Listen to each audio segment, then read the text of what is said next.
الحمد للہ الذی ہدانا لہذا وما کنا لنہتدی لولا ان ہدانا اللہ واشہد ان لا الہ الا اللہ وحدہ لا شریک لہ واشہد ان محمدا عبدہ ورسولہ اللہم صلی علی محمد وعلی آل محمد وبارک وسلم اما بعد قال اللہ تعالی فی القرآن المجید والفرقان الحمید فاعوذ باللہ من الشیطان الرجیم بسم اللہ الرحمن الرحیم الف لام میم ذالک الکتاب لا ریب فیہ ھدی للمتقین الذین یؤمنون بالغیب ویقیمون الصلاة ومما رزقناہم ینفقون وقال لن تنالوا البر حتى تنفقوا مما تحبون صدق اللہ العظیم۔ محترم ناظرین اکرام، السلام علیکم ورحمۃ اللہ وبرکاتہ۔ ساری تعریفیں اللہ ہی کے لیے ہیں، لاکھوں درود و سلام اللہ کے ان نیک اور برگزیدہ بندوں پر جن کو اللہ تعالیٰ نے ہدایت اور روشن دلائل کے ساتھ مبعوث فرمایا، بالخصوص ہمارے نبی محمد رسول اللہ صلی اللہ علیہ وسلم پر، ان کے آل و اصحاب و ازواج پر، جن کے ذریعے سے ہم کو اسلام کی تعلیمات ملیں۔ ایمان میں قوت، حیات اور زندگی اس وقت تک پیدا نہیں ہو سکتی جب تک کہ اللہ کی محبت تمام محبتوں پر غالب نہ آ جائے۔ ایمان کی لذت، ایمان کی شیرنی حاصل نہیں ہوتی۔ یہ صحیح ہے کہ دنیا سے بالکل کٹ کے رہنے کی تعلیمات اسلام میں نہیں دی گئی، لیکن جب تک اپنا محبوب مال اللہ کی قربت کے لیے خرچ نہ کیا جائے، جب تک اللہ کی قربت حاصل نہیں ہو سکتی۔ اور یہ اللہ کی قربت تبھی حاصل ہوتی ہے جب ہم اپنا محبوب اور پسندیدہ مال اللہ کی راہ میں خرچ کریں۔ اس طرح کے خرچ کرنے کو قرآن مجید میں کہیں صدقہ فرمایا گیا، کہیں اطعام، کہیں زکوٰۃ سے تعبیر فرمایا گیا، کہیں انفاق فی سبیل اللہ فرمایا گیا، کہیں اس کو اطعام کہا گیا اور کہیں اس کو قرض حسنہ سے تعبیر فرمایا گیا۔ ناظرین،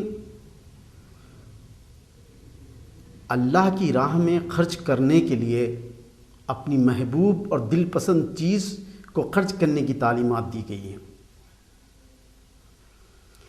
اردو میں صدقہ کا لفظ پوری طرح اس مفہوم کو ادا نہیں کرتا جیسا کہ عربی میں ہے۔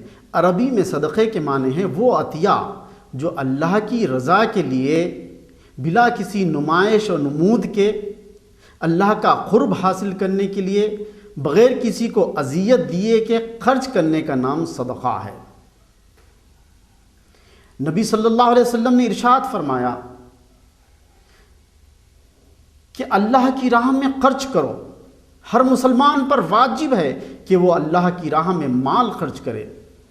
صحابہ اکرام نے عرض کیا کہ یا رسول اللہ، اگر کسی کے پاس کچھ نہ ہو تو وہ کیا کرے؟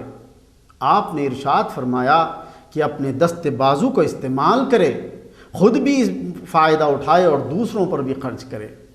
سورہ بقرہ میں ارشاد فرمایا کہ نیکی یہ نہیں ہے کہ تم اپنے چہرے مشرق یا مغرب کی طرف کر لیے، بلکہ نیکی یہ ہے کہ تم اللہ پر، یوم آخر پر، ملائکہ پر، کتاب جو اللہ کی طرف سے نازل کی گئی اس پر اور پیغمبروں پر ایمان لائے، اور اپنا محبوب اور پسندیدہ مال اپنے رشتہ داروں پر، یتیموں پر، مسکینوں پر اور مسافروں پر خرچ کیا جائے۔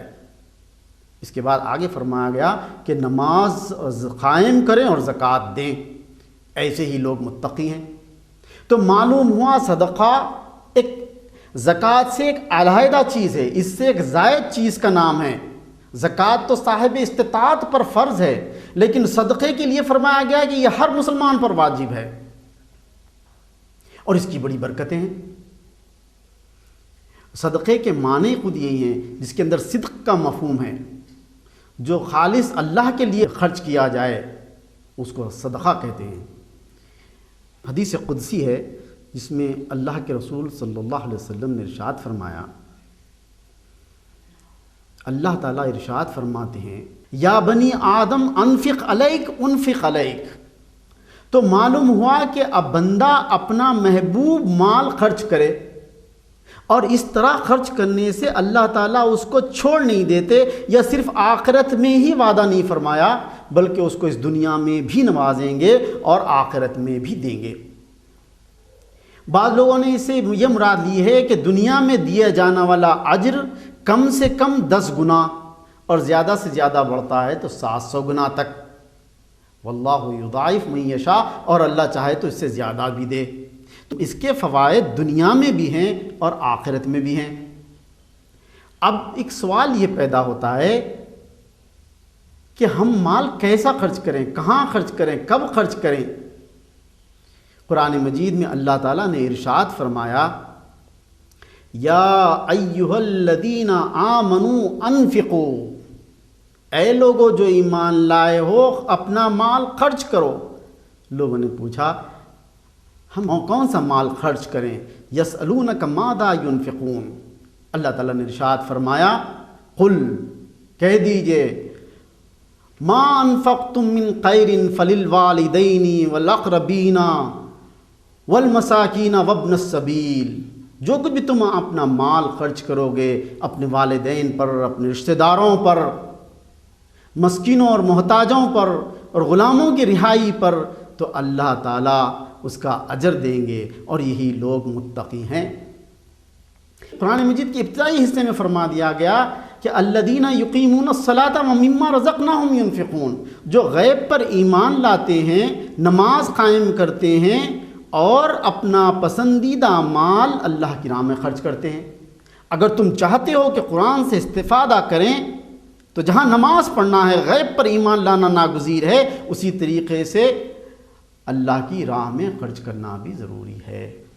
سورہ انفال میں تو ارشاد فرمایا گیا کہ سچے مومنین کی پہچان یہی ہے کہ وہ اللہ کی راہ میں اپنا مال خرچ کرتے ہیں۔ اولئک ھم المؤمنون حقا، یعنی سچے مومن کی پہچان یہ بتائی گئی کہ وہ اللہ کی راہ میں اپنا پسندیدہ مال خرچ کرتے ہیں۔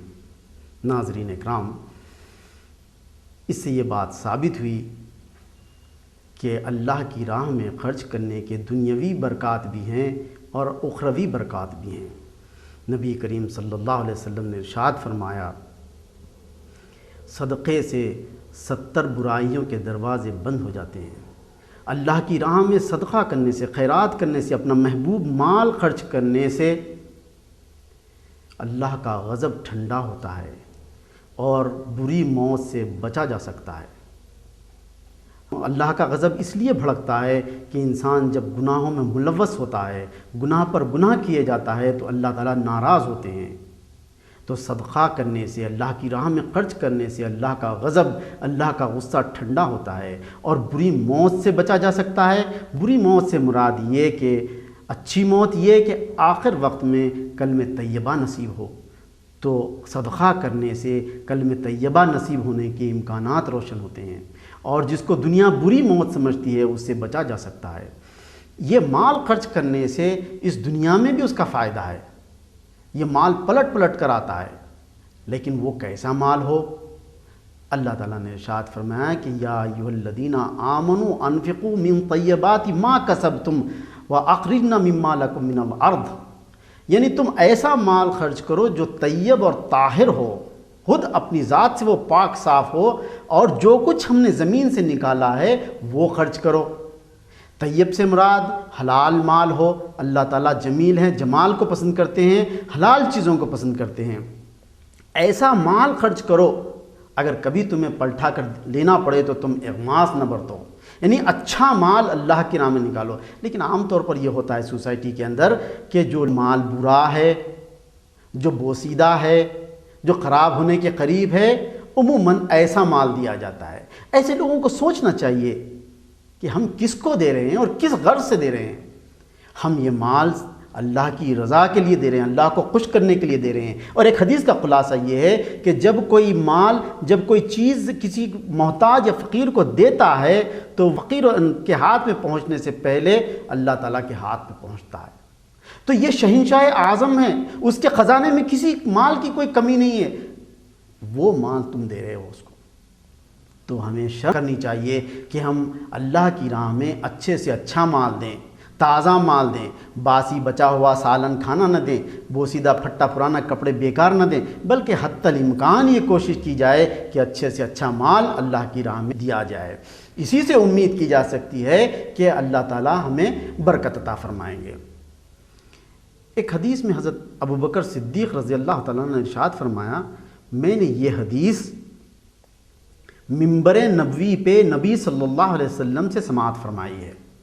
آپ نے ارشاد فرمایا، لوگو اللہ کی راہ میں آدھا کھجوری کیوں نہ ہو خرچ کرو، اس سے انسان کے اندر جو کجی اور ٹیڑھ پن ہوتا ہے وہ دور ہوتا ہے، بری موت سے بچا جا سکتا ہے، اور ایک محتاج کی حاجت بھی ہوتی ہے۔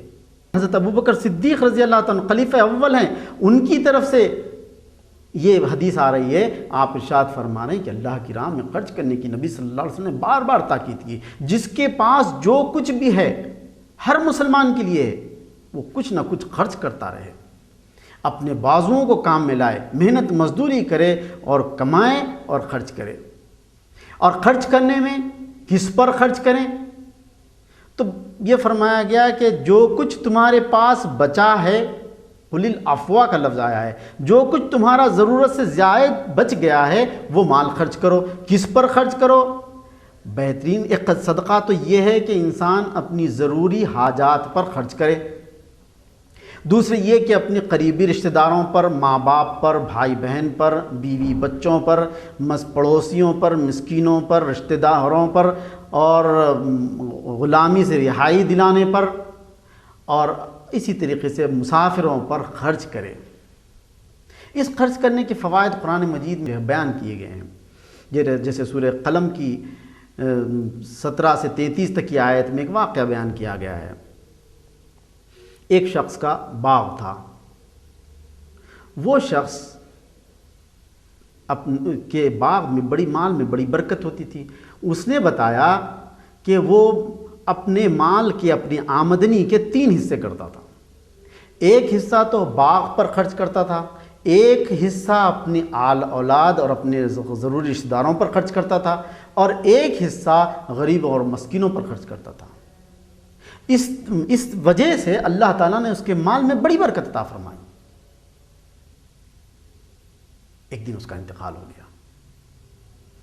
اس کی اولاد نے جب حساب کیا تو انہوں نے اندازہ لگایا کہ ہمارے باپ نے تو بہت زیادہ خرچ کیا، غریبوں اور مسکینوں کو بہت زیادہ لٹا دیا، بلکہ یہ بھی کہا کہ وہ ہمارا باپ بیوقوف تھا جو اتنا مال اللہ کی راہ میں لگایا، ہم آئندہ سے ایسا نہیں کریں گے۔ چنانچہ انہوں نے باغ میں رات کے وقت اپنے پھل توڑنے کا فیصلہ فرمایا تاکہ مسکین اور فقراء وہاں جمع ہو کر ان سے سوال نہ کریں۔ چنانچہ وہ رات کی اندھیری میں اپنے باغ پر پہنچے تو دیکھا کہ ان کا باغ جل کر خاکستر ہو گیا ہے۔ تب انہیں احساس ہوا کہ ہم نے غلطی کی، سبحانہ ربنا ما کننا ظالمین، اللہ تعالیٰ پاک ہے، ہم ظالم ہیں کہ ہم نے خرچ کرنے میں کوتاہی کی۔ حدیث میں بھی ایسے واقعات ملتے ہیں کہ مال خرچ کرنے سے کیسی برکت ہوتی ہے۔ انسان یہ سوچتا ہے کہ میرے جیب سے 1 روپیہ 10 روپیے جا رہے ہیں، کیونکہ یہ بندہ ظاہر کا بندہ ہے، جلد باز بندہ ہے، تو اس کے جیب میں سے نکلنے والا 1 روپیہ اس کو دکھائی دیتا ہے۔ لیکن جو اللہ کی راہ میں خرچ کرتے ہیں، یہ 1 روپیہ یا 10 روپے 700 روپے بن کر پھر پلٹ کر اس کے جیب میں آتے ہیں، اس کو اس کا احساس نہیں ہوتا۔ چنانچہ ایک حدیث میں نبی صلی اللہ علیہ وسلم نے ارشاد فرمایا کہ ایک شخص کا باغ تھا، اور ایک شخص جو ہے اپنے راستے سے صحرا سے گزر رہا تھا کہ اوپر سے بادل آ گئے، اور بادلوں میں سے ایک آواز آئی کہ اے بادلو فلاں کے باغ کو سیراب کرنا۔ اب چنانچہ یہ شخص ان بادلوں کے ساتھ ہوتا ہوا چلا تو دیکھا کہ ایک پتھریلی زمین پر خوب زوردار بارش ہو گئی، اور اس پتھریلی بارش کے اندر سے ایک نالا نکلا جو ایک باغ کی طرف جا رہا تھا۔ چنانچہ وہ شخص اس نالے کے ساتھ ہوتا ہوا اس باغ تک پہنچا تو دیکھا کہ ایک شخص کیاریاں بنا رہا ہے، پانی دے رہا ہے اپنے باغ کو۔ اس شخص نے پوچھا، اے اللہ کے بندے تیرا نام کیا ہے؟ اس نے پوچھا کہ تم میرا نام کیوں پوچھتے ہو؟ اس نے بتایا کہ میں نے تیرا نام بادلوں میں سنا ہے، جو بادلوں پر قادر ہے اس نے تیرا نام لیا ہے۔ تو اس نے بتایا کہ میرا نام یہ ہے۔ تب اس نے پوچھا کہ ایسا تیرا کون سا عمل ہے جس کی وجہ سے اللہ تعالیٰ نے تیرے باغ تک بادل کہیں اور برسائے اور نالا نکال کر تیرے کھیتوں تک، تیرے باغ تک پہنچایا؟ تب اس شخص نے بتایا، جب اللہ تعالیٰ خود تم پر یہ معاملہ آشکارا کرنا چاہتا ہے تو سنو، میرا معاملہ یہ ہے کہ میں اپنی باغ کی کمائی کے 3 حصے کرتا ہوں۔ ایک حصہ اس باغ کی بڑھوتری کے لیے خرچ کرتا ہوں، ایک مال کا ایک حصہ اپنی اولاد پر خرچ کرتا ہوں، اور ایک حصہ میں اللہ کی راہ میں خرچ کرتا ہوں۔ یہی وجہ ہے کہ بارش تو کہیں اور ہوتی ہے، نالا کہیں اور سے نکلتا ہے، پہنچتا کہیں اور ہے۔ ناظرین اکرام، اس سے بات ثابت ہوئی کہ بادل بھی مسلمان ہیں، کیونکہ جو چیز اللہ کے حکم پر من و عن عمل کرتا ہے وہ مسلمان ہے۔ بادلوں کو حکم ہوا بادل برسے اور یہاں تک پہنچے، تو بادل بھی مسلمان اور پانی بھی مسلمان، راستہ بھی مسلمان۔ تو معلوم ہوا کہ اللہ کی راہ میں مال خرچ کرنے سے مال بڑھتا ہے، گھٹتا نہیں۔ ایک حدیث میں نبی صلی اللہ علیہ وسلم نے ارشاد فرمایا، جو لوگ اللہ کی راہ میں مال خرچ کرتے ہیں ان کے مال میں اضافہ ہوتا ہے۔ کسی کی زیادتیوں کو معاف کرنے سے انسان چھوٹا نہیں ہوتا بلکہ بڑا بن جاتا ہے۔ اسی طرح اللہ کی راہ میں فروتنی اور کمتری اور خاک ساری اختیار کرنے والوں کو اللہ تعالیٰ بلندی اور رفعت عطا فرماتا ہے۔ تو معلوم ہوا کہ اللہ کی راہ میں خرچ کیا جائے۔ اب سوال یہ پیدا ہوا کہ کب خرچ کیا جائے؟ تو اللہ تعالیٰ نے ارشاد فرمایا کہ تم خرچ کرو، انفقو، دن میں اور رات میں خرچ کرو، ظاہراً اور چھپا کر خرچ کرو۔ ایسے خرچ کرنے والوں کا اجر ضائع نہیں ہوگا، ولا خوف علیہم ولا ہم یحزنون۔ ایسے لوگوں کو کسی خوف کا احتمال نہیں کرنا چاہیے، کیونکہ جو لوگ، ایک بنیادی قاعدہ اسلام میں یہ بتایا گیا کہ تم دن میں خرچ کرو، رات میں خرچ کرو، چھپے ہوئے خرچ کرو، دکھا کے خرچ کرو۔ لیکن بعض موقعوں پر دکھا کر خرچ کرنے کا حکم دیا گیا ہے، بعض موقعوں پر اور بعض لوگوں کے لیے چھپا کر خرچ کرنے کی ہدایت فرمائی گئی۔ اس کے اندر بھی ایک حکمت ہے۔ جو فرض عبادات ہیں وہ دکھا کر کیے جاتے ہیں، اور جو نفل عبادات ہیں ان کو اخفا کرنے کا حکم دیا گیا ہے۔ جیسے فرض نماز ہے، اس کو سب کے سامنے مسجد میں جا کے ادا کیا جائے گا۔ فرض روزے ہیں تو وہ سب کے ساتھ رمضان میں رکھے جائیں گے، اور جو نفل عبادات ہیں، نفل صدقہ ہے، وہ چھپا کر دیا جائے گا۔ اس کے اندر حکمت یہ ہے، بتا کے خرچ کرنے سے لوگوں کو ترغیب ہوگی، اور چھپا کے خرچ کرنے میں حکمت یہ ہے کہ اس سے ریا کی جو بیماری ہوتی ہے، دکھاوا، نمود و نمائش جو ہوتا ہے، وہ دور ہو جاتا ہے۔ چنانچہ ایک حدیث میں حضرت انس رضی اللہ تعالیٰ نے فرماتے ہیں کہ ایک مرتبہ نبی صلی اللہ علیہ وسلم نے ارشاد فرمایا کہ جب اللہ تعالیٰ نے زمین بنائی تو وہ ڈولنے لگی، جھولنے لگی، تو اللہ تعالیٰ نے پہاڑوں کو میخوں کی طرح گاڑ دیا، تو زمین یہ جو ڈول رہی تھی، جھول رہی تھی، وہ تھم گئی۔ تو فرشتوں نے پوچھا، اے اللہ، یہ جو زمین ڈول رہی تھی آپ نے یہ کیا لگا دیے کہ زمین تھم گئی؟ اللہ تعالیٰ نے ارشاد فرمایا کہ یہ پہاڑ ہیں، ان کی وجہ سے زمین تھم گئی، یہ میخوں کی طرح ہیں۔ جیسے ڈیرا لگاتے وقت میخ لگاتے ہیں، بڑے بڑے کیل لگاتے ہیں، اسی طریقے سے اس زمین کی چھت، زمین کو تھامنے کے لیے اللہ تعالیٰ نے پہاڑ قائم کر دیے جو مضبوطی میں اپنی مثال رکھتے ہیں، بڑے بڑے پہاڑ ہیں۔ تو فرشتوں نے پوچھا، اے اللہ، ان پہاڑوں سے بھی کوئی مضبوط چیز ہے؟ تو آپ نے ارشاد فرمایا، ہاں، لوہا۔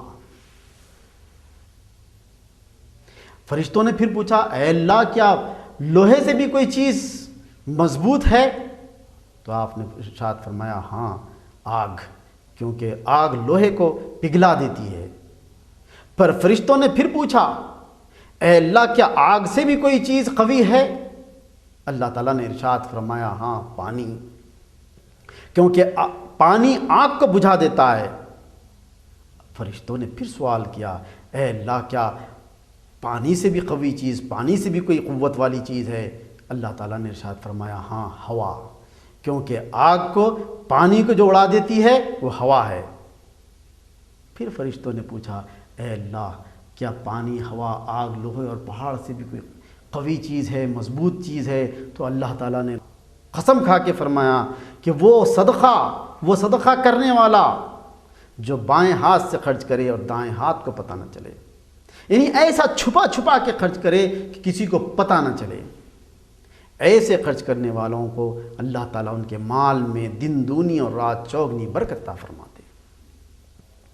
اور اللہ تعالیٰ چاہتے ہیں کہ اپنا محبوب مال، جو چیز آپ کو پسند ہے وہ اللہ کی راہ میں دو۔ اللہ کو وہ مال پسند ہے، اللہ کے خزانے میں کوئی کمی نہیں ہے، اللہ جس کو جو چاہے وہ دے سکتے ہیں، لیکن پھر بھی یہ چاہتے ہیں کہ آپ اپنا محبوب مال اللہ کی راہ میں خرچ کرو۔ لن تنالوا البر حتی تنفقوا مما تحبون، تم نیکی کے اس مقام کو نہیں پہنچ سکتے جب تک کہ تم اپنا محبوب مال خرچ نہ کرو۔ آپ کے پاس 2 گھڑیاں ہیں، اچھی گھڑی آپ اپنے بھائی کو، اپنے رشتہ دار کو، کسی کو دیں۔ آپ کے پاس 2 قلم ہیں، اچھا قلم آپ دیں۔ 2 سکے ہیں، 2 نوٹ ہیں، 10 کے 2 نوٹ ہیں، ایک پرانی نوٹ ہے، ایک نئی نوٹ ہے، ایک نئی نوٹ دیں دینے والے کو۔ اللہ تعالیٰ یہ چاہتے ہیں۔ جب یہ آیت نازل ہوئی تو دیکھیے جن لوگوں نے سنا تو ان کا ایمان کیسا تھا، انہیں کیسا یقین تھا۔ جب یہ آیت نازل ہوئی تو انصار کے ایک صحابی رسول حضرت ابو طلحہ انصاری تشریف لائے اور نبی صلی اللہ علیہ وسلم نے سے عرض کیا اے اللہ کے رسول کیا اللہ تعالیٰ نے یہ آیت نازل فرمائی ہے؟ تو آپ نے فرمایا ہاں۔ تب انہوں نے اپنا سب سے عزیز قیمتی جو کنواں تھا بیروہا کا وہ اللہ کے حوالے کر دیا۔ اللہ تعالیٰ اس طرح کے مال خرچ کرنے کو قرض سے تعبیر فرماتے ہیں۔ من ذا الذی یقرض اللہ قرضا حسنا فیضاعف لہ اضعافا کثیرا۔ یہ آیت قرآن مجید میں 3 جگہوں پر آئی ہے کہ جو تم مال خرچ کر رہے ہو دراصل وہ اللہ کو قرض دے رہے ہو۔ اللہ محتاج نہیں ہے، ہم محتاج ہیں۔ یا ایھا الناس انتم الفقراء الی اللہ واللہ هو الغنی الحمید۔ وہ تو اپنے آپ سے غنی اور حمید ہے، ہم سب فقیر و محتاج ہیں، لیکن پھر بھی وہ ہم سے اس کا دیا ہوا مال اس کی راہ میں خرچ کرنے کے لیے کہتا ہے کہ یہ مجھ پر قرض ہے۔ مال اس کا ہے، دے رہا وہ ہے، وہ جب چاہے جب واپس لے لے، لیکن کہتا ہے کہ تم خرچ کرو۔ اور یہ جن پر تم خرچ کر رہے ہو وہ بندے تمہیں کہاں سے واپس کر سکتے ہیں؟ وہ تو محتاج ہیں۔ تم ان پر خرچ کر دو اور میرے حساب میں لکھ لو، میں تمہیں ایسے وقت دوں گا جب کہ تم محتاج ہوں گے۔ میرے پاس جمع کیا ہوا خزانہ، میرے پاس خرچ کیا ہوا مال نہ کہ کہیں غبن ہونے والا ہے، نہ کہیں آگ لگنے کا اندیشہ ہے، نہ پانی میں بہنے کا اندیشہ ہے، اور میں تم کو اس وقت دوں گا جب تم اس کے حاجت مند ہوں گے، جب ضرورت مند ہوں گے۔ ناظرین، انسان پیسہ اسی لیے جمع کرتا ہے، مال اسی لیے جمع کرتا ہے تاکہ اس کو مصیبت کے وقت وہ کام آئے، اور قیامت جب بپا ہوگی تو اس وقت اس کے پاس کوئی پیسہ نہیں ہوگا، اس کے پاس تو کوئی مال نہیں ہوگا۔ اس وقت اللہ تعالیٰ یہ قرض کیا ہوا مال اس کو واپس کریں گے، اس کو دیں گے اور بڑھا چڑھا کر دیں گے۔ آج 1 روپیہ دیتے ہیں، 10 روپے دیتے ہیں تو اللہ تعالیٰ اس کو پالیں گے جیسے بچڑے کو پالا جاتا ہے، یہاں تک کہ وہ احد کے پہاڑ کے برابر ہو جائے گا تو اس کو وہ بڑھا دیا جائے گا۔ ناظرین، مختصر یہ کہ اللہ کی راہ میں خرچ کرنا چاہیے۔ جس کے پاس جو کچھ ہے اللہ تعالیٰ کمیت نہیں دیکھتے، کوانٹٹی نہیں دیکھتے، بلکہ جو مال خرچ کیا جا رہا ہے اس کی کیفیت دیکھتے ہیں۔ چنانچہ ہم دیکھتے ہیں کہ غزوہ بدر کے موقع پر، احد کے موقع پر، تبوک کے موقع پر لوگ کیسے کیسے انفاق کیے۔ جس کے پاس جو کچھ تھا وہ لا کے حاضر کر دیا۔ جب آواز آئی، اجتماعی ضرورت پیش آئی تو اللہ کے نیک بندوں نے جس کے پاس جو کچھ تھا وہ لا کے حاضر کر دیا۔ کوئی گھر کا آدھا اثاثہ لے آیا، کوئی گھر کا پورا اثاثہ لے آیا، اور کسی کے پاس کچھ نہ تھا تو رات بھر ایک یہودی کے باغ میں پانی سینچتے رہے، اور صبح اس کی اجرت میں تھوڑے سے کھجور ملے تو وہ 2 مٹھیوں میں وہ کھجور لے کر حاضر ہو گئے۔ تو اللہ کے رسول صلی اللہ علیہ وسلم نے تمام مال پر اس کو پھیلا دیا، اور اس مال کی تعریف کی گئی۔ تو معلوم ہوا کہ اللہ کے سچے اور نیک بندے، ایمان والے بندے وہ ہوتے ہیں جو دن رات چھپا کر اور بتا کر اپنا مال خرچ کرتے ہیں تاکہ اللہ کی رضا حاصل ہو سکے۔ اللہ تعالیٰ سے دعا ہے کہ آج ہم نے جو باتیں بیان کی ہیں اس پہ ہم سب کو عمل کرنے کی توفیق عطا فرمائے۔ وآخر دعوانا الحمدللہ رب العالمین، آمین۔